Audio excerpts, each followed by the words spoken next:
Magandang araw mga ka-aerial defense, may ibabahagi na naman ako sa inyo.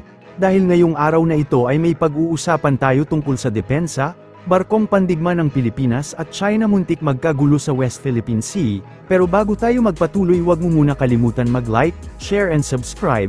Manatiling nakatutok sa aming channel para updated ka sa balitang militar at West Philippine Sea. Aggressive maneuver ng dalawang Chinese People's Liberation Army Navy ng China sa Philippine Navy sa West Philippine Sea. Nakuhanan ng video. Harap talaga sa akin. 20 knots now, sir.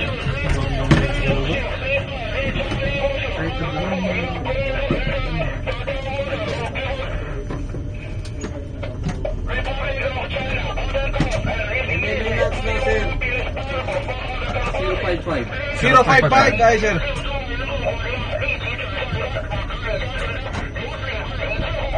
Ang sagot mo, relax. Cool na.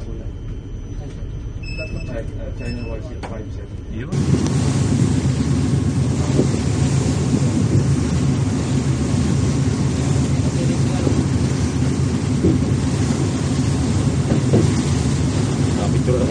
Dalawang barkong pandigma ng China ang People's Liberation Army Navy nila at isang CCG vessel ang gumawa ng mapanganib na pagmamaniobra sa harap at likod ng Philippine Navy BRP Emilio Jacinto PS-35, habang nagpapatrolya sa Baho de Masinloc at nagbibigay suporta sa Bureau of Fisheries and Aquatic Resources o BFAR at Philippine Coast Guard.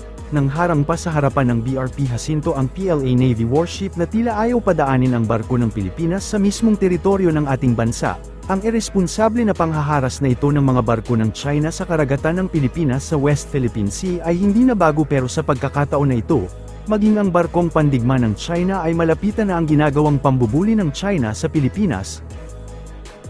Pinuri ni Pangulong Ferdinand Marcos Jr.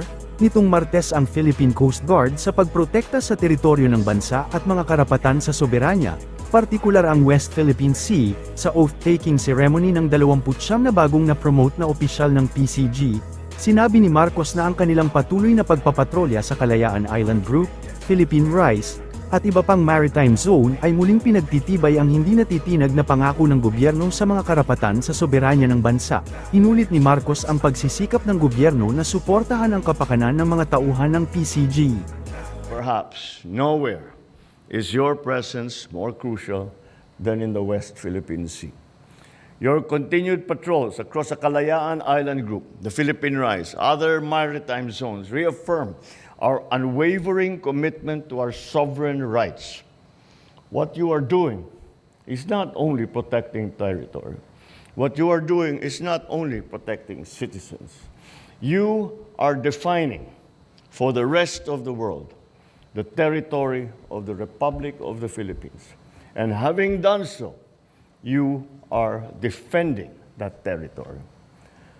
That is the importance of what the job has become for Philippine Coast Guard.